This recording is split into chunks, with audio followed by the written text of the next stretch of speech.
Welcome, everybody, to the NFL Show on the Greeley True Sports Network. The NFL Show, as always, is brought to you by Path of Purity Direct. Organic CBD is a tablet you put under your tongue. It goes immediately into your bloodstream, and then over the next 12 hours, time releases. So it's one pill for the entire day. So make sure you check out Path of Purity Direct. And right now, if you go to Path of Purity Direct, you get 2 months supply for the price of one. So I think it's $75 for 2 months. You're not going to find a better deal, and you're not going to find a better product CBD-wise anywhere on the market. I'm your host for the NFL Show, Mike Goodpaster. Right now, I'd like to welcome in my co-host, Sam Teets. How you doing, Sam? Doing great, Mike. How about you? I don't know. You look extraordinarily happy today. I'm just ready to get torn apart here from my list because I know I probably have a couple teams that you do as well, but there's certainly going to be a lot of differences here. Let's see. We got to pull the list up. We should have been more prepared and had it up, but I'm doing it right now. All right. So the top 10 teams that did not win the Super Bowl, I think the number one on this is pretty easy. We'll probably both have the same one because it's hard to pass up that. But we're going to go ahead. Give us your number 10. Yeah, my number 10 is the 1969 Minnesota Vikings. I kind of went back and forth between them and the 76 team. Of course, the Vikings didn't win a Super Bowl under head coach Bud Grant, and they lost in 69 to the Kansas City Chiefs 7-23. I think that was the Len Dawson-led Kansas City Chiefs at the time. And so this was a very well-rounded Minnesota Vikings team that offensively has 12th in passing, 4th in rushing yards. Defensively, they were 1st in pass defense, 2nd in rush defense. And, of course, they had a multitude of Hall of Famers, especially on the defensive side of the ball, with guys like Alan Page and Paul Cross. All right. I would not put them in the top 10 because their quarterback play was Joe Cap. And you said they were 12th in the league in passing, right? Yes. How many teams were in the league? Probably not as many as there are today. I think it was 12. Maybe 14. Remember, the AFL and the NFL were separated at that point. Right. I forgot. So I think this. Yeah. They got beat by one of the great teams in NFL history. And that Vikings team dominated everybody. Didn't they win the NFL championship like 38-0 over the Colts or the Browns? It was 27-7. 27-7 over the Browns. Yeah, it was a great defensive football team, but that team really didn't take off till they got Fran Tarkenton. But just like the other teams, like I said, that Chiefs team, I mean, Otis Taylor was the best wide receiver in the NFL at that time. He's a man that I think it's criminal that Drew Pearson is in the Hall of Fame and Otis Taylor's not. Otis Taylor was significantly better than him. Otis Taylor was significantly better than almost anybody that ever played the game. You had a Hall of Fame quarterback, so they got beat up by a really good Chiefs team. But I think the Vikings and Joe Cap at quarterback was kind of the killer there. Yeah, and I did throw out the idea maybe like the 76 team instead for Minnesota. Of course, I have another 76 team on this list, so I passed them this time around. That 76 team, I believe I think Fred Tarkenton was on the team that year, and of course they had Chuck Foreman at that time. All right, my number 10 is the 1988 Cincinnati Bengals. And the reason I say that is you had a team that running game, the 88 Bengals brought in zone running concepts, the zone blitz with Dick LeBeau, the no-huddle offense. Nobody had done it the way the Bengals did until then. They beat the Bills in the playoffs 21-10, and then the next year, Marv Levy invented the no-huddle offense and got all the credit for it when it was actually Sam Weish. But the 88 Bengals team was a dominant team that started the year out 6-0. They lost the first game of the season, their first game of the season in week 6 to Doug Flutie and the New England Patriots. We're down, I think, 20-0. They ended up losing 27-21. But I think the 88 Bengals, when you look at what they did in the playoffs, they were a team that was known for their offense, throwing the ball deep. Eddie Brown, Chris Collinsworth, Boomer Esiason, who had an MVP year that year. And by the time you get to like week 12 or 13, the deep passing game's gone. Boomer Esiason had a shoulder issue, which made it so he couldn't really throw it. But you had running backs in James Brooks, Ickey Woods, both around 1,000 yards. Stanley Wilson, who might have been better than both of them. Of course, we know what happened to Stanley in the Super Bowl. But when you look at the playoff run, they beat the Seattle Seahawks, I think it was 21-13. They beat the Bills 21-10. They did that with their defense. And people forget, Jerry Rice went off in Super Bowl 23. That Bengals defense still held them to 13 points until that last drive. So if Boomer Esiason, who makes me sick every time I see him on TV because of this, doesn't go like 11 for 26 for 120 yards and an interception, the Bengals win this game. The Bengals were the better team in 1988. They were better all year than the 49ers, and they fell short at the end, probably because Bill Walsh was a better coach than Sam Weish, and Joe Montana was worlds better than Boomer Esiason. So that's my number 10. My number 9, the 1976 Pittsburgh Steelers. We had Rocky Bleier on last week who talked about this team. In my opinion, they had the greatest defense in NFL history. They started the season 1-4. Of course, Turkey Jones, almost killed Terry Bradshaw, slamming him on the head. And then even with Mike Kruzak at quarterback, this is a team that won 9 straight games. And in those 9 games, they only gave up 28 points. They beat the Bengals 7-3 in a defensive struggle in the snow. And then they played the Baltimore Colts, who were very good. They had Burt Jones. They're in Baltimore. And the Steelers have Terry Bradshaw back. They win the game 40-14. And, the problem with that was they had everybody back healthy for that game. They dominate the Colts 40-14. But Franco Harris and Rocky Bleier were lost to injury. They were unable to play the next week in a 24-7 loss to the eventual Super Bowl champion Oakland Raiders. So injuries killed them, but they win 9 straight games without Terry Bradshaw. And, Mike Kruzak makes Mason Rudolph look like Ben Roethlisberger. Oh, yeah, and that defense held. They had 5 shutouts that year, and they also held 2 other teams to 3 points and one other team just 6 points on the day. And that was actually the Cincinnati Bengals in week 6. Yeah, and that Bengals team was top 3 in offense in the NFL that year. Yeah, they went 10-4. Yeah, I mean, the Bengals were a really good team, and it always happened to us. The year before, we were 11-3. We snuck in, but lost by 3 to the Raiders. Who do you got at number 9? Number 9, I believe this is a team that isn't on your list, actually. I have the 1992 San Francisco 49ers. They are not. And looking at them, their defense was not as good as I think the teams we just talked about with Minnesota. And, of course, with Pittsburgh, they didn't have a great pass defense. Well, they did finish 4th in run defense. The offense doesn't really carry the team 3rd in both passing and rushing yards. That was Steve Young. I think that was his first MVP year. I think it was his 2nd year as a full-time starter. Montana was still on the roster, but he wasn't playing most of the time. They also had Ricky Waters at running back. Quite a few players. Jerry Rice is obviously still on that team. And they ended up going 14-2, but lose the conference championship to the Dallas Cowboys 20-30. Yeah, and most people thought that they were going to beat that Cowboys team. And, I mean, you said it. They were 14-2. I think they were fairly favored. And I do think Montana played against, I think it was the Lions on Monday Night Football, like the last game of that year, but I'm not sure about that, so don't hold me to it. But he got into one game that year. Yeah, he got into one game. It was the last game of the season they gave to him to be able to play in that game. And this is a team that Tom Rappin, Ricky Waters, of course, you had Jerry Rice, John Taylor still. Great football team.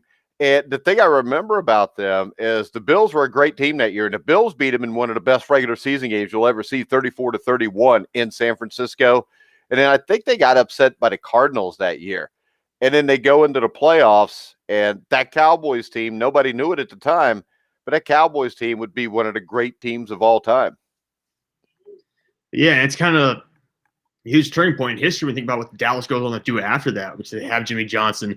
Well, obviously, if he'd stuck around longer, I think they would have won a lot more than Jerry Jones, getting his ego in the way and kicking Jimmy Johnson out the door. But they had Troy Aikman, Emmitt Smith. That's that legendary Dallas Cowboys team right there. That goes on to win multiple Super Bowls. Well, the interesting thing there is if you can keep him there, then maybe Jimmy Johnson and them Cowboys played the greatest show on turf. That'd have been a good football game. No, that would have been a great one. Think about all the Hall of Famers involved in that matchup. Yeah, and you'd also would have had the Packers, because if you remember, in the playoffs, it seemed like the Cowboys almost always beat the Packers and the Eagles and the 49ers to get to the Super Bowl, one combination of that or another. And you would have had that Packer team that won Super Bowl 31, against Jimmy Johnson, may change everything. Maybe Brett Favre doesn't even have a Super Bowl title then. Yeah, that changes quite a bit about his legacy. Having one Super Bowl puts him, I know you don't love Brett Favre a lot, but having one Super Bowl really helps him out quite a bit. If he had none, that's a pretty big mark against any quarterback. Yeah. Number 8, I've got the 1990 Buffalo Bills. And I would say up until that point, I think with number 1, this was the best of the 4 Bills Super Bowl teams, because I think their defense was much better. And I think up to this point, maybe the greatest offense in NFL history. And it was proven when they beat the LA Raiders 51-3. They were fair. I think they were touchdown favorites against the Giants. The Giants dominated time of possession, but this is a team you had Andre Reed, Jim Kelly. You had a great defense. The defense progressively got worse after that. A lot of that, I think, was Shane Conlon, who with injuries, they lost Conlon, who was a player. But you had Bruce Smith, maybe the best pass rusher in NFL history. Marv Levy, very good football coach. But I would say this year, because I think this is also the year where Bill Belichick really put his place on the game. When people say, can Belichick win without Brady? I think there's no doubt defensively, Bill Belichick may be the best defensive coordinator in NFL history. And what he did playing 2 down linemen in that game, letting the Bills run. Thurman Thomas had a huge game. But what it did is it slowed down that Bills offense. They didn't really even run the K-gun in that game. And the Giants kind of dumbed it down, controlled the tempo, and won the game. Yeah, and I think this is the best. This Bills team, also on Bill Belichick. People forget Bill Belichick won 2 Super Bowls with the New York Giants before going to New England, New England eventually. So people forget that he actually has more Super Bowl titles than Tom Brady technically on his resume.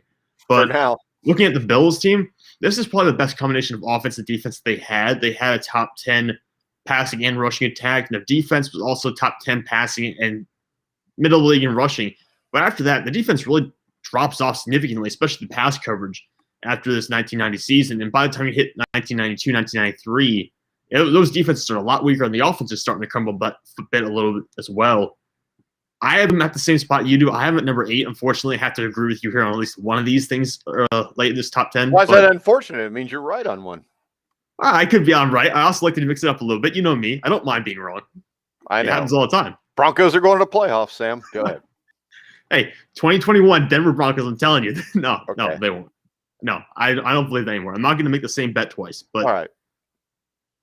No, I think Thurman Thomas is probably one of the lifebloods of this team at this time. Just think about his best seasons, 1990, 91, also 92, 93 up there as well. Those are probably his 4 best seasons of his career. That's what really helps out this offense. All right, who do you got at number 7, Sam? Number 7, I have the 1983 then Washington Redskins, and this was a team that just had a bunch of talent. I don't think they had as many standout guys as some of the teams we talked about so far, but this is a team that just played well. I looked at their roster that season. They had a bunch of guys who maybe made only 1 or 2 All-Pro teams in their entire careers, but they had a bunch of guys who made it that season in 1983. So a bunch of guys had career years, came together, and really uplifted this team. They went 14-2 under Joe Gibbs, and they made it to the Super Bowl, where they got smacked by the Raiders 38-9. So it's an unfortunate way they ended. But they had a great offense. They had a very good rushing defense, possibly the best rushing defense in the NFL that year.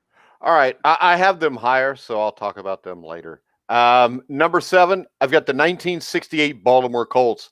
They're the team that lost Super Bowl III to the New York Jets, and it actually ended up being the best thing for all parties involved. It was probably worth billions of dollars. And I think it will go down as the biggest game in NFL history. And their greatness of this Colts team, coached by Don Shula, was why the game was so important. And the stat from this team that really blows my mind is they surrendered 10 points or less, an amazing 10 times. Offensively, they were just as good. They scored 27 points or more 10 times. They enjoyed a points per game difference of almost 3 touchdowns a game. They were undefeated on the road. And until losing Super Bowl III to the Colts, there were many who were calling this Colts team the greatest in NFL history. And if they'd have beat the Colts in this game, they probably would have went down as the greatest team in NFL history. And the interesting thing here is this. Johnny Unitas didn't play in this Super Bowl until the last 5 or 6 minutes when they were down 16-0. Earl Morrall had actually started the game because Unitas was hurt. It was 16-0, no 2-point conversion. So the game was pretty much over when they put Unitas in. And then Unitas gave everybody a taste of what possibly could have been by taking the Colts straight down the field and scoring a touchdown. This is also the game to put Joe Namath into the Hall of Fame. He shouldn't even have been the MVP of this game. It should have been Matt Snell. But the 1968 Baltimore Colts are my number 7. Yeah, Unitas didn't. I don't think Unitas started any games that year. He might have gotten into a few, but his Morrall played most of them, right? Yeah, I believe so. I mean, Morrall was a really good quarterback, but he was a backup most places because he goes to Baltimore. Johnny Unitas is the starter. He goes to Miami. It's Bob Greasy. You got 2 Hall of Fame quarterbacks in front of you. Yeah, it's hard to make do with that, but sometimes it also makes you look very good when you can come in and play well. Unfortunately, didn't play well on stretch in that Super Bowl game. They had a bunch of underrated offensive weapons, guys like Jimmy Orr, Willie Richardson. They have John Mackey, obviously. Well, you They had have a Raymond bunch of Berry, guys. too, one of the greatest wide receivers in NFL history. Yeah, they have so many weapons here. I think a couple of them are in the Hall of Fame, but a lot of them kind of been forgotten for just how good they were. Bubba Smith. Hey, like I said, they had a bunch of guys who were Pro Bowlers or All Pros a couple times in their career. Ray Perkins, I think, played on that team too, but I'm not sure. I think he did. I don't have it up in front of me right now. You shouldn't have to have it in front of you, but I know you're young, so I'll let it go. All right, so where are we at? My number 6? Yes, I think you're number 6. All right, number 6. I've got the 1998 Minnesota Vikings. They were 15-1, and at the point the Vikings scored a record of 556 points on the season. They were led by Randall Cunningham, a dominant defensive line. You know, they had some studs on that D line, and they had a high-flying trio of receivers. Yeah, this team had it all. You know, you had a rookie, Randy Moss, who had one of the greatest rookie seasons in NFL history from a wide receiver. You had a Hall of Famer in Chris Carter, and this was a team that was just really damn good. And the thing is, Randall Cunningham began the season as a backup to Brad Johnson. He took over when Johnson got hurt early in the season. And from there, he was the best quarterback in the NFL the rest of the year. They had 12 victories by double digits. And unfortunately, they ran into the Dirty Bird, the Atlanta Falcons. They lost 30-27 in overtime when Gary Anderson missed his only kick of the entire season at the end that would have won them the game, basically. So I would have loved to see what the 98 Vikings would have done against the 98 Broncos. I'm pretty sure the 98 Broncos would have beat them by double digits, but it would have been a lot more interesting, I think, than Atlanta. Yeah, I think so, too. And they had a bunch of Hall of Famers on that team, guys like Chris Carter, Randy Moss, you brought up, but also Randall McDaniel up front at guard and John Randall on the other side of the ball. So they have a bunch of Hall of Famers on this team. And it comes down to Gary Anderson missing that one kick, the only kick he missed all year. And it ends up costing them their second loss in the season. They lost one game in the regular season, and they go lose against Atlanta. That's something you just don't expect to lose to a Falcons team like that. On the leg of a kicker has been accurate for you all year long. Yeah, that was a great upset. I think the week before that in the divisional playoff, Atlanta had beaten Steve Young and the 49ers, which I don't think was much of a surprise because Atlanta, I think, was the home team in that game. All right, who do you got at number 6, Sam? Number 6, a more recent team you probably won't like, but I have the St. Louis Rams from 2001. That was the year they lost to the Patriots. It's a 14-2 Rams team. This is still the greatest show on turf, by the way. With Kurt Warner was the first team All-Pro that year. Marshall Faulk, obviously you know the guys on this team. Torrey Hall, Isaac Bruce, Orlando Pace. Defensively, you got Aeneas Williams is there. He's probably your best defensive player. Him and Ludden Fletcher. I mean, it's not a great defense. Obviously, it's fairly one-sided, but it is still a historic offense. Yeah, I can see having him in there. My thing here is, Sam, I don't like to do a whole lot of research. So you're going to see mainly teams from the 70s and 80s with me because I can do that without having to read anything. And if I read it, I'm reading my own stuff. So what the hell? I could see it. And that game's on Mike Martz. You got to give the ball. If you give the ball to Marshall Faulk 10 more times, you probably win. It's also on the officials. You watch that game. The New England Patriots were allowed to basically hold the Rams at the line of scrimmage, made things difficult. But the thing that stood out to me in that game, I think you got like a minute and a half left. You got no timeouts or one timeout. Tom Brady's got the ball inside the 20. I remember John Madden saying, well, the smart move here is just run the clock out and go to overtime. And Bill Belichick decides to gamble. You know, Brady hits a couple quick passes to the backs. Then he does throw the ball 15, 20 yards down the field for a couple strikes. It ends with field goal that wins them the Super Bowl. So I could see the Rams being that high because the Rams team the year before was a great football team. And I think people miss this also with that Rams team. Their defense was much better than what people remember because everybody just remembers all the points scored. Yeah, I actually just looked it up. It was the Rams had the third best rushing defense and 11th best passing defense. So not an elite group, but one of the better groups probably in the league. Yeah, they were a top 10 defense in the league. Yeah, and it gets overshadowed because you, like I said, you have Kurt Warner and all those Hall of Famers on the offensive side. Well, and the thing is this, though, once again, it's proof that Bill Belichick can win without Tom Brady because, I mean, Tom Brady played, but this was a game that was won by the Patriots defense. They were actually up 17-3 in this game, I think, midway through the third quarter. And this was a Rams team that scored a lot of points on everybody. I think they'd beaten the Patriots earlier in the season. So this was one of the biggest upsets. I think maybe the second biggest upset in Super Bowl history behind Super Bowl III. Oh, yeah, and Brady only threw for 145 yards in that game. So while he was money down the stretch, it wasn't like he was lighting them up left and right.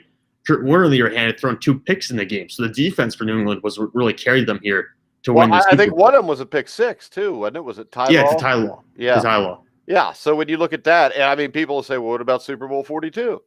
Well, Super Bowl 4. This is the thing, though. People forget Tom Brady wasn't even supposed to be the starting quarterback. No. It was supposed to be Drew Bledsoe. The Patriots weren't even supposed to be in the playoffs. You know, I think most people thought the Giants would make the playoffs the year they won the Super Bowl. And they also played a 38-35 game right at the end of the season also. So to me, those are the top 3 upsets, whatever order you want to put them in, put them in. I can't quantify 68 very good because that happened like 11 months before I was born. So I'll back off of that one. Who do you got at number 5, Sam? Yeah, number 5, I got the 1967 Oakland Raiders. This is team that went 13-1, so only 14 game seasons back then, but they lost the Super Bowl to the Green Bay Packers 14-33, a pretty significant drubbing for them. But I mean, they were a complete team. This was a team that was top 3 in both passing and rushing on offense, and top 3 in both passing and rushing on defense. They were one of the best overall teams in the NFL that year. Darryl LaMonica was the quarterback, who had two pretty good years, 2 pretty outstanding seasons in the NFL. They had some more weapons around him. It wasn't maybe the most talented Raiders team. We certainly saw later additions that were better. But to not win the Super Bowl when you had that good of an offensive defense is pretty notable. Well, this was a team that I think you got to question because they played in the AFL at the time.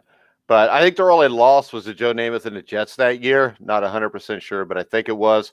They had a great offensive line. Jim Otto, Jim Harvey, Bob Cruz, Harry Shue, Gene Upshaw. You had Fred Biletnikoff, one of the great receivers of all time. George Blanda was the backup quarterback. Willie Brown at DB. I mean, this was a damn good football team, and this is a team that won probably their last 12 games in a row. And in the AFL Championship, I believe they beat the Houston Oilers, and they beat them pretty bad. I think it was like 30-7 or something. It was 40-7. 40-7, yeah. So I could see having them there. I just questioned the competition in the AFL depth-wise at that time, but I could see having them there. My number 5 is the 1983 Washington Redskins. And I think the thing you forget is this. The year before this, they won the Super Bowl. They were the defending world champions, and they steamrolled everybody in 1983 except for the Raiders. And I think their only losses, they lost to Green Bay Monday Night Football, 48-47, one of the best Monday night games ever played. They lost their home or season opener. I think it was at home to Dallas, 31-30. I remember that because that's the game Howard Cosell got in trouble because who was it? Charlie Brown, I think it was, catches the ball and he's running with it, or Alvin Garrett. And Howard Cosell yells during the broadcast, look at that little monkey run. And Howard was pretty much done on Monday Night Football after that. They beat the Raiders on a Sunday night special. I remember watching this game, 37-35. One of the great games in Sunday Night Football history. They were led by the 83 NFL AP MVP, Joe Theismann. They have this devastating running game at the Hogs up front. John Riggins, who had his finest season. I think he ran for close to 1,500 yards. And I think it then record 24 or 25 touchdowns. And in the playoffs, they beat the Rams and Eric Dickerson 51-7. In the NFC Championship game, was the game that really gets me because I really think the 49ers were better this year or that year. And I know we've talked about it in previous shows. It was one of the biggest screw jobs I've ever seen. But the Redskins were up 21-0, and they ended up winning 24-21 in the last minute. Joe Montana threw 3 touchdown passes for the 49ers to tie the game. That was in probably an 8 or 9 minute time span in the fourth quarter. And then you had a holding call on Ronnie Lott on a 3rd and long when the Redskins were inside their own 13. It gives them a first down. They eventually go down and kick the field goal to win. And then what I do think was the single greatest regular season game in NFL history, and I think you can find it on YouTube, the Redskins had beaten the Raiders 37-35, I think it was, in the regular season. So I was talking to my buddy Joe from Jersey today, and I told him this last Super Bowl really reminded me of Super Bowl 18, where you had all this hype and how it was going to be a great game. And just one team was significantly better than the other because the other kept making mistakes. And this was a game where 14-3, there's 12 seconds left. The Raiders called timeout. The Redskins, for some reason, inside their own 10, under a minute left in the half, down 14-3, decide to throw a screen pass over to Joe Washington, or a swing pass.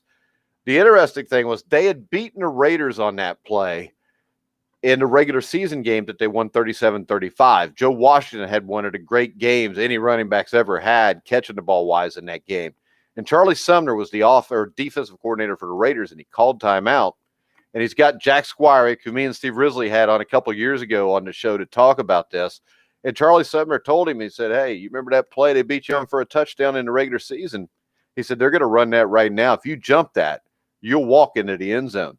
He jumps it. Theismann throws it. Jack Squire intercepts it. Jack Squire goes into NFL history. He was a nondescript role player, but he had that one moment where he catches the ball. They put him on the front of Sports Illustrated with the ball above his head. Jack Squire's a great guy. But from there, they just kind of rolled. Marcus Allen rolled him. But that Redskins team was a great football team. And I think that if there is any competition for Bill Belichick as the NFL's greatest coach, I think it comes from Joe Gibbs, which most people would not think. But for me, Joe Gibbs won 3 Super Bowls with Joe Theismann, Doug Williams, Mark Rippon. Need we say more? No, I mean, think about all the great coaches. Most of the time, they have great quarterbacks. Tom Landry's had great quarterbacks. Chuck Noll had great quarterback in Terry Bradshaw. With Joe Gibbs, like you said, had a multitude of different quarterbacks and won Super Bowls in a fairly spaced out time frame. Yeah, and as Mad Chad says, those Bills teams, and once again, I think the Redskins beat them because they had Joe Gibbs. They lose the game to the Cowboys. They had Jimmy Johnson. They just had better coaching. They had better players.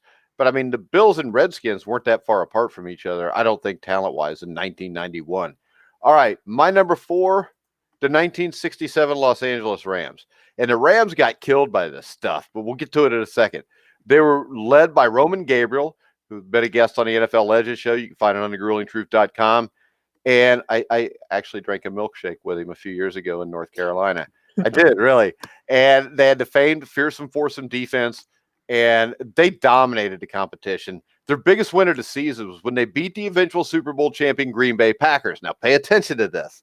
They had 10 blowout victories by more than 10 points with a per-point game differential of 14.4, a turnover margin of 16. Unfortunately, the Rams were done in by a rule which rotated home teams each year for the playoffs. That meant that even though the Rams had a better record than the Packers, and they had even beaten them during the season, they still had to travel to Green Bay to play in frigid Lambeau Field, and they eventually lost 28-7. I think this was perhaps Coach George Allen's finest team. They ended the season ranked number 1 on both offense and defense. And as we go higher, I'll give you another Rams team where the same thing happened. But if this game's played in L.A., I think there's a big case to make. Maybe the Rams win this Super Bowl and maybe change the entire course of NFL history. The Lombardi may not even be the Lombardi Trophy. Might be the George Allen Trophy. Yeah. Think about it. Yeah, that changes everything. That makes a huge difference in how everything plays out in NFL history. So you didn't have the Rams from 67 in the list? I didn't. I had Oakland from 67, remember? They were number 1 on offense and defense, Sam. I didn't want to have the same exact list as you. I had to change it up a little bit. Oh, so you looked at my list. I peeked a little bit. Okay. Well, who you got? Where are we at? You're number 4? Yeah, my number 4. This one I have much higher than you did. I mean, it's the 76 Pittsburgh Steelers. I have them much higher. They were 10-4, so I can understand why you said they maybe should be lower. But they had a lot of injuries there. I think if this team is... Hey, I will give you why I think they should be lower with my number 3. But go ahead. No, I just think if they were healthier, they hadn't been bitten by injuries there in the playoffs and also during the regular season, I think this is probably a 12 or 13 win team. And I didn't think we can put them much higher. But how about this? I got number 3 to 76 Patriots. The 76 Patriots are why I put the 76 Steelers so low. Because the 76 Patriots were screwed by Ben Dreith on a bad call that basically destroyed the Patriots' chances of winning the game. And, Bill Belichick was then an assistant for the Detroit Lions in 1976. He said that Patriots team was one of the most talented teams he'd ever seen. They actually, in back-to-back weeks during the season, they beat the Oakland Raiders, who won the Super Bowl and went 13-1.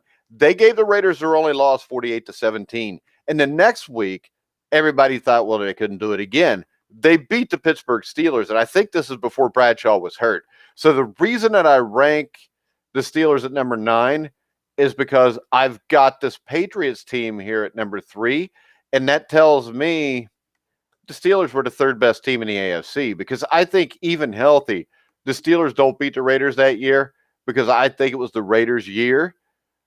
But really, in the end, I think maybe it was the Patriots' year, and it was just taken because the Ben Drive call against Sugar Bear Hamilton for roughing the passer was a horrible call that really led to Oakland winning that game and then going on to beat up Pittsburgh and then to massacre the Minnesota Vikings. That was a very talented offensive line for New England, right? And they had John Hanna, who's obviously, I think, the greatest guard of all time, arguably. Well, you had one of the greatest corners of all time in Mike Haynes also. Yeah, and so you had a very talented team, and they, like I said, lost to Oakland. But Oakland is arguably, was the best team in the NFL that year by far. I think there's not really much of a gap.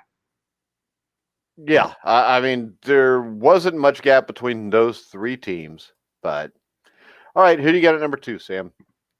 I'm at my number 3 team right now. Well, then give me number 3, Sam. Quit being so hard. I get the 1998 Minnesota Vikings. And again, this is mostly because they had that great offense, and they went 15-1. And it comes down to just that one field goal. They would have forced overtime. I'm pretty sure they would have won overtime by the way the game was going at that point against Atlanta, but they come up short. Hall of Famers on both sides of the ball, guys who get highly underrated like Randall McDaniel and John Randall. And you didn't have Randall McDaniel in your top 12 Minnesota Vikings of all time, by the way. I noticed that the other day. Yeah, I know. He started off at number 4 and ended up out of it. How did that happen? Because I thought of other people. You thought of other people who played in the 70s and 80s, probably, right? Well, yeah, because that's when the Vikings were their best, and that's what I watched them all the time. Hey, I had John Randall ranked high. You did. I think you and Randall actually met him 4. Yeah, I love John Randall. He was a bad dude. And I put Ed White at 3 just because people forget about how great Ed White was. Chuck Foreman even brought up Ed White. Yeah, he did. And I mean, with the Minnesota Vikings from the 70s to the late 90s, you could put together a list of the top 25 and have all legends. Well, yeah, that's why I think I had one of those teams. I had the 69 Vikings at number 10. I thought about putting the 76 Vikings on the list because they had so many teams with all Hall of Famers.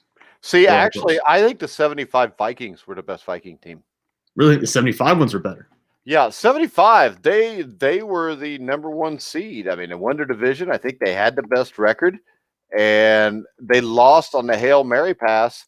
And without that, I think they would have played in Super Bowl 10. And I think that was a team that, pardon me, but I think it's a team that could have beaten the Pittsburgh Steelers. I think they were better than the year before when they lost to the Steelers in a close game.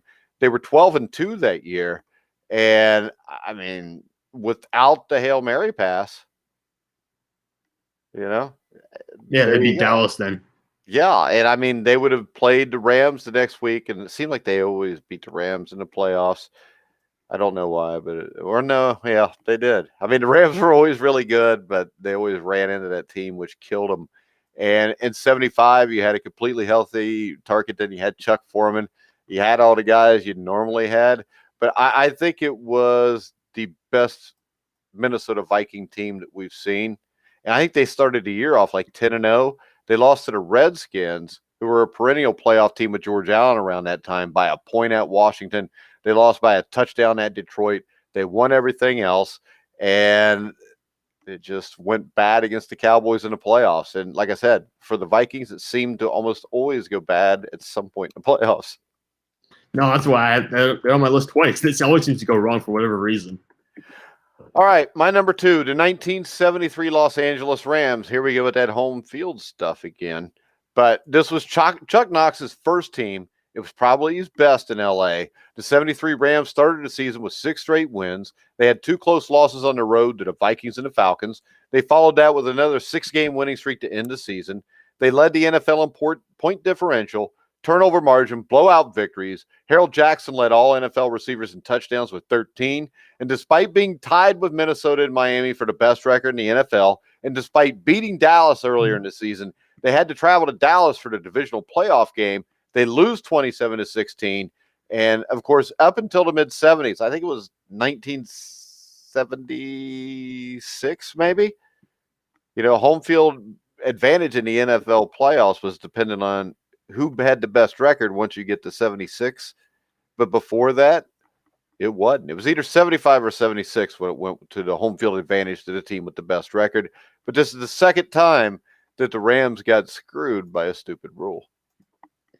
And the Rams seem to have trouble in the playoffs in kind of situations. Like you said, Kurt Warner going to be able to win in St. Louis with that version of the Rams, which of course was a little bit different. To be able to win that version of the Rams kind of got the franchise up again, considering they had lost so many close games in the playoffs during this era. Yeah, and the thing about this year is 1973 was the start of 7 straight division titles for the Rams. And their NFL draft in 1973 for the Rams was Fred Dryer, Colin Bryant, Ron Jaworski, Jim Youngblood. First 4 picks. Yeah, so they dominated basically. They picked a bunch of future Pro Bowlers and Hall of Famers. And they actually traded Deacon Jones for Colin Bryant. Or they traded Colin Bryant for Deacon Jones. Or they traded Deacon Jones. Because Deacon Jones went to the Chargers. They got the Chargers second pick. They got Colin Bryant, who was a solid running back for the next 10 years. And Deacon Jones by 1973 was pretty much just a shadow of himself. They had John Hadle as the starting quarterback. Hadle might even win the MVP that year. I'm not sure. You might want to check that out. And their backup quarterback was James Harris. The interesting thing about James Harris, I put him on my list of top 10 quarterbacks of the 70s just because I think he could have been. He really wasn't, but he took them, I think, the next 3 years to the NFC Championship game, and then they got rid of his ass. And they started playing Ron Jaworski. But your 3 quarterbacks on this roster were Hadle, Harris, and Jaworski. That's 3 pretty good ones.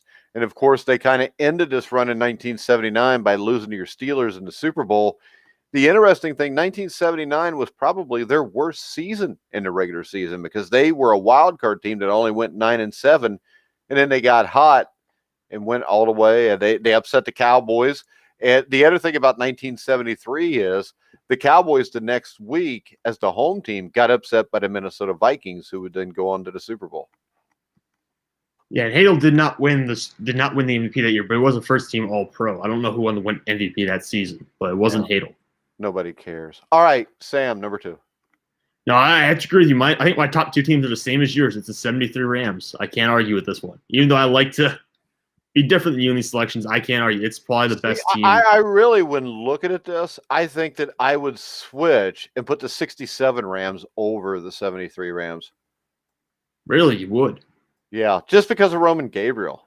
And I think the 67 Rams losing to Green Bay is not as bad as the Rams in 1973 losing 27-16 to a Dallas team that would lose the next week to the Minnesota Vikings. All right, I see what you're saying there. So I think does coaching come into it a little bit? Does coaching play a role in this whole thing? From which year? 73?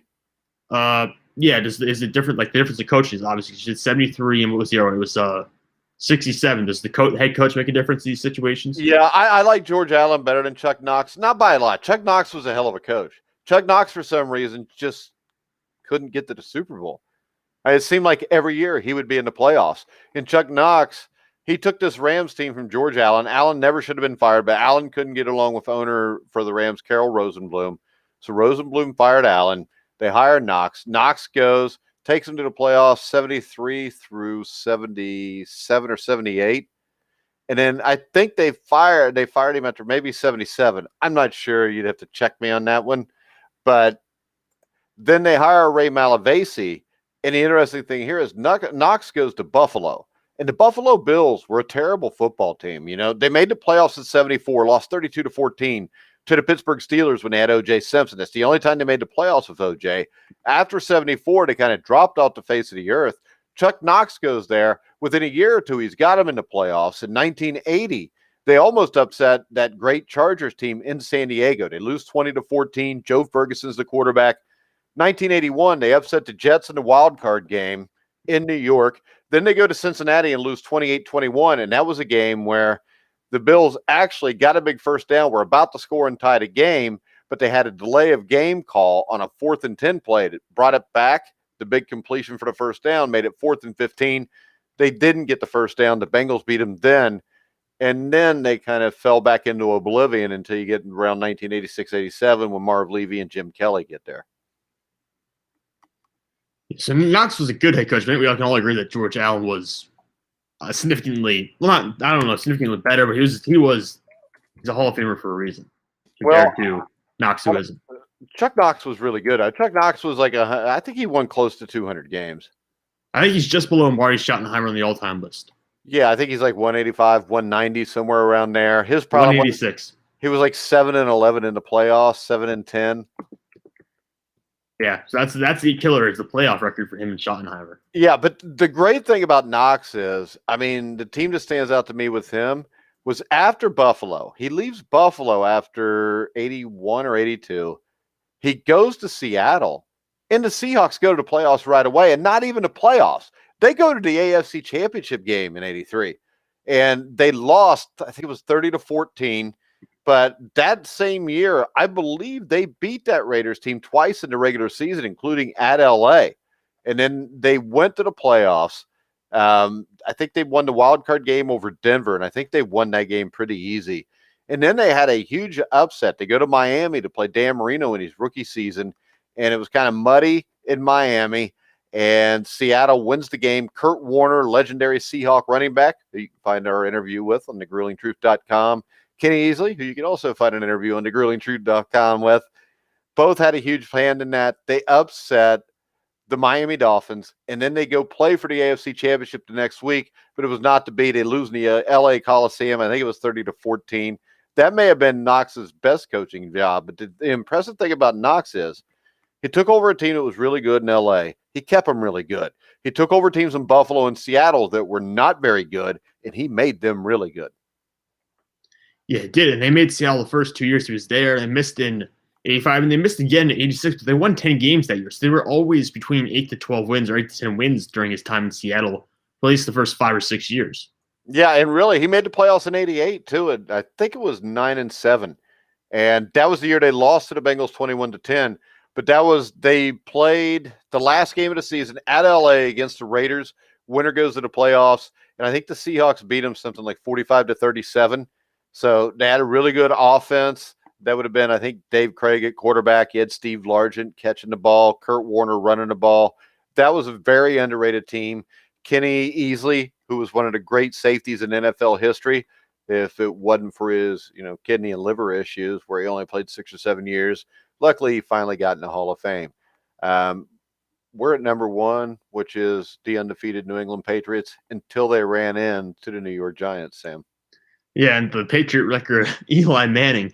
But apparently, those are the 2 years the Giants have been in the Super Bowl with Eli Manning, and they just won. They were just dominant defensively. I think that's what put them over the top. I mean, Manning made the clutch throws the times they needed him to. Obviously, they had a great catches by Mario Manning, him, and David Tyree. But those New York defenses really helped them out quite a bit.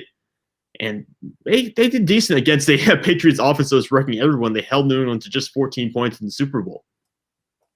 Well, the thing I remember about New England, though, is it's not like they were killing everybody come playoff time. And they only won that last regular season game 38-35, and they struggled with the Chargers. Only beat them 21-12 in the championship game against the hurt Phillip Rivers. Yeah, I guess they didn't destroy them that badly in that situation. So and those Chargers teams were probably the best Chargers teams that ever came out there. They had some success with Phillip Rivers early in his career. Once you hit 2010, I think the Chargers were much worse. But around that time, the Chargers were still a formidable team.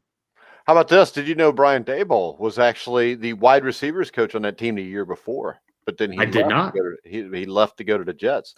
So Daboll is actually a Bill Belichick guy. I had no idea. Yeah. See? You learn something new every day.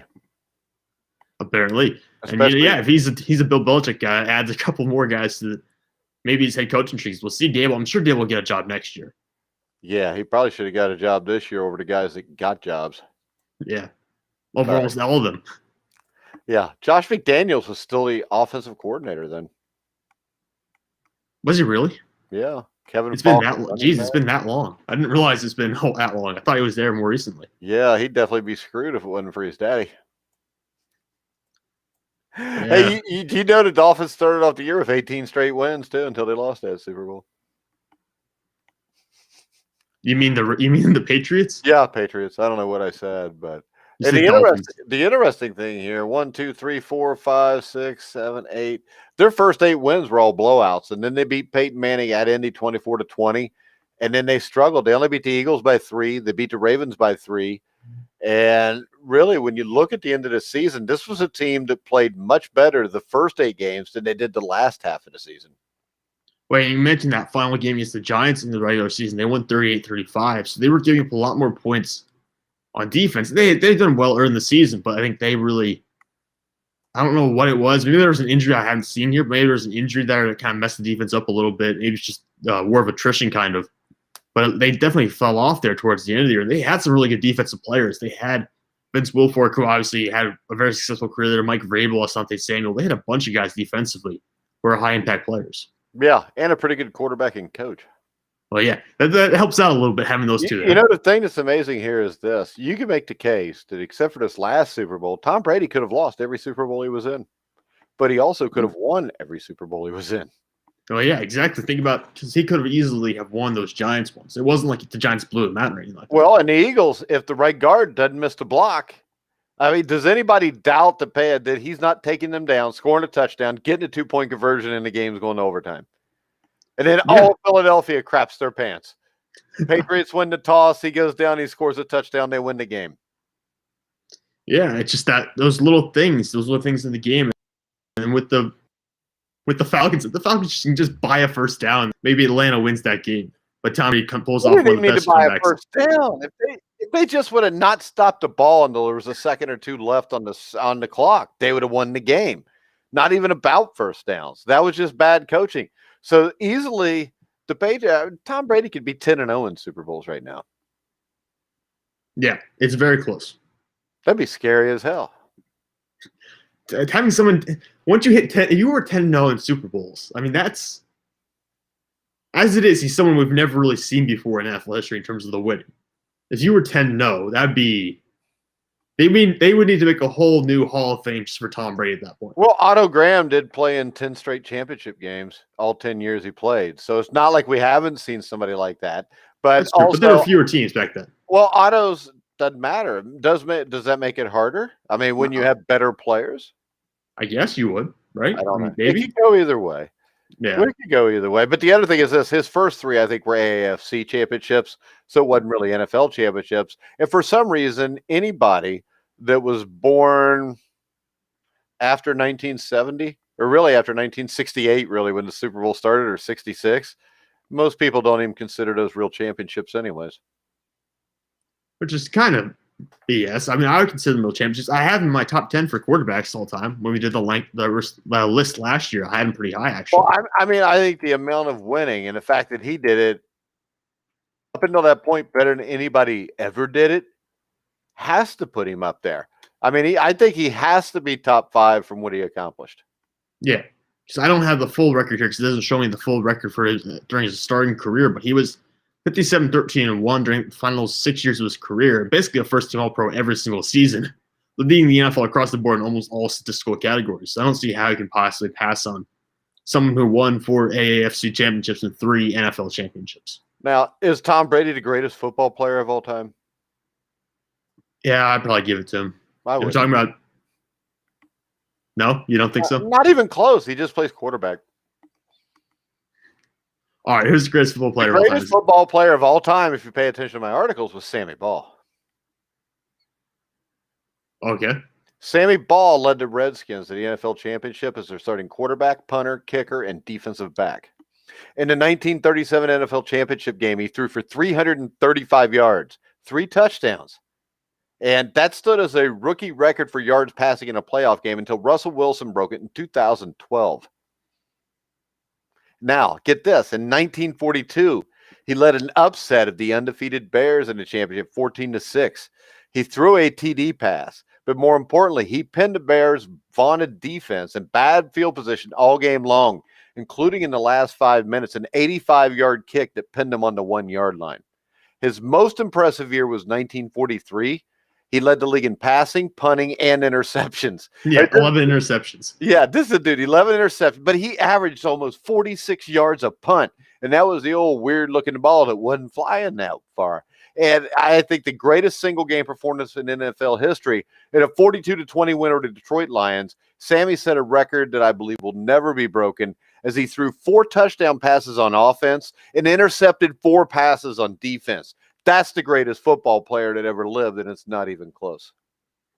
I guess you're taking to him doing everything. Yeah, I think that probably would be the greatest football player. Dude, think about this, though. I mean, he set records at every position that stood for like 50 or 60 years. I mean, 1945, he completed over 70% of his passes. I mean, dude, in 1965, most guys still couldn't complete 55%. And his record of 70.33 stood from 1945 to 1982 when Kenny Anderson broke it. And it still stands to this day as one of the top 6 or 7 seasons, I think, of all time. I say that because it was top 4 at the time I wrote the article. That was like 4 years ago. Yeah, it's probably fallen off quite big. Drew Brees is throwing like over 70% for every year, pretty much. From and you also had 1947, Sammy Ball Day. You know, he threw for 335 yards and 6 touchdowns. I mean, and what makes that amazing to me is the fact that those are the numbers you see today. And really, we don't see many guys throwing 6 touchdown passes then. He still holds 4 NFL records to this day, and he has a record 6 NFL passing titles, which was tied by Steve Young. Well, yeah, think about it. This guy's playing in the late 30s, all the way through the 40s into the early 50s. So this is a guy who's 70 years ahead of his time. Yeah, in some sense. In 1940, he averaged 51.4 yards per punt for an entire season. And as a quarterback, that same season, he still holds the record for yards. Still holds the record. Did you hear that? Still holds the record for yards per attempt in a single game with 18.4 yards per attempt. As a punter, he retired with a career punting average of 45.1 yards, which is second all time, by the way. Man, he led the NFL in yards per punt, I think, 5 times during his career. So yeah, and he also had the lowest interception percentage 5 times. So, I mean, don't give me all this Tom Brady crap. Tom Brady can't punt the ball 46 yards, and he can't pick off 11 passes in a year. The greatest football player that ever lived was Sammy Ball. And anybody ever tell you different is stupid. And this is the thing. It's not like he was doing it and what he did at that time was special. If he put those numbers up right now, Sam, he would be a freaking complete legend of social media. And the thing is, the records he put up back then, a lot of them still stand today. So say what you want about him. The dude was a bad man. And you got to go back and look at some of the old NFL Films interviews with him. Because they asked him one time if he was what made him special. And he said, because I'm GD, the best son of a bitch to ever play football. And he was like 95 years old. There was drool coming down his face. And he said, I could go out there right now and whip somebody's ass. And I believed him. So I guess, Slinky Sammy did have a personality. I did hear about that. Yeah. I mean, he was the greatest football player that ever lived. Really. I mean, Tom Brady just throws a football and hands it off. I mean, you know how it was. Remember when J.J. Watt scored like 3 touchdowns the one year on offense? And the NFL, like the internet went crazy because of it. Oh, yeah, like he's a real running back. Yeah, they're giving him the ball at the 1-yard line, or they're throwing him a pass from 10 yards away. Shut the hell up. Go watch Sammy Ball. Exactly. We need to just have a Sammy Ball show. We need to have Risley on if Risley thinks Tom Brady's the greatest player of all time, because we could roast him on this. You could. You're looking for every way to potentially get Steve Risley. Yeah, because there is no way anybody can refute Sammy Ball. No, because no one's ever going to do the same thing again. It's just not going to happen. Yeah, and the fact that he still holds multiple NFL records tells you that what he did was special then. It would still be special now. Yeah. Of course, you probably couldn't do it now. But with nutrition and everything the way it is now, who's to say that he wouldn't? Other than the fact there would be no coach with the balls to let him do it. That's true. And probably no player who, I don't know, money-wise, I wonder. Oh, there's players that want to. If you could do all 3, you know how much money you can make. Sponsorship deals and all that? I'm the best punter. I'm the best corner. I'm the best quarterback. Pay me $400 million a year. But maybe Dak needs to start punting and playing DB to get that $40 million. Yeah, Jared Jones will actually sign him then. Yeah. All right, Sam. Anything else before we wrap it up? Nope. I think we've covered everything. Make sure you follow Sam Teets at Sam Teets33. Make sure you get a PassivePurity.direct. Right now, a special 2 months of CBD for the price of one. Check out PassivePurity.direct. Me and Sam will be back probably with Steve Risley on Monday to have a season-ending year-end review of the season, which Risley wants to do. So we're going to do that on Monday at 1 o'clock. Sunday night at 7 o'clock, we will have the old-time boxing show where we revisit the legendary fight between Big George Foreman and Evander the Real Deal Holyfield. Check me and Chris Shelton out at 7 o'clock Sunday night for that. But for now, for Sam Teets, I'm Mike Goodpaster. You've been watching and listening to The Grueling Truth. We're the